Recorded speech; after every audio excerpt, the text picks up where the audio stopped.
কেউ খাবার জোগাতে কাজের সন্ধানে দৌড়াচ্ছে, আবার কেউ অতিরিক্ত খেয়ে খাবার হজমের জন্য দৌড়াচ্ছে। গভীর রাতে কারো পাজেরো গাড়ি থামছে নিষিদ্ধ পল্লীতে।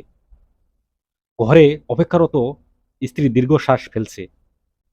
কেউ ভাঙা ঘরে থেকে স্ত্রীকে নিয়ে অতিরিক্ত স্বপ্নের জোয়ারে ভাসছে। কেউ ভাবছে আর কয়েকটা দিন, ডিভোর্স পেপারে সাইন করলে মুক্তি। কেউ একটা সম্পর্ক টিকিয়ে রাখার জন্য যুদ্ধ করে চলছে। কেউ সন্তান ডাস্টবিনে ফেলে দিয়ে দায়মুক্ত হতে চাইছে। কেউ একটা সন্তানের জন্য সারাটা জীবন হাহাকার করছে। কেউ লাখ টাকার ডাইনিং টেবিলে বসেও তৃপ্তি সহকারে ভাত খেতে পারছে না। কেউ পেঁয়াজ কাঁচামরিচ কচলিয়ে ভাত খাচ্ছে। কারো দামি খাটে শুয়েও আবার ঘুমের ওষুধ খেতে হচ্ছে।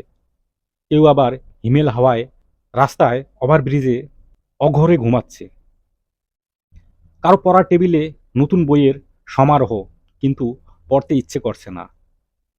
কেউ পুরাতন বইয়ের দোকানে চষে বেড়াচ্ছে, পকেট খালি বলে। কেউ বিলাসবহুল গাড়িতে বসে চিন্তিত, সন্তানগুলো মানুষ হলো না, এত সম্পত্তি রাখতে পারবো তো।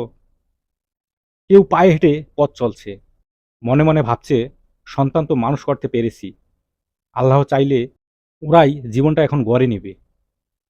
সত্যি নানান রঙের মানুষ, নানান রঙের স্বপ্নের ঘুড়ি, তবে শেষ ঠিকানা ৩.৫ হাত মাটি।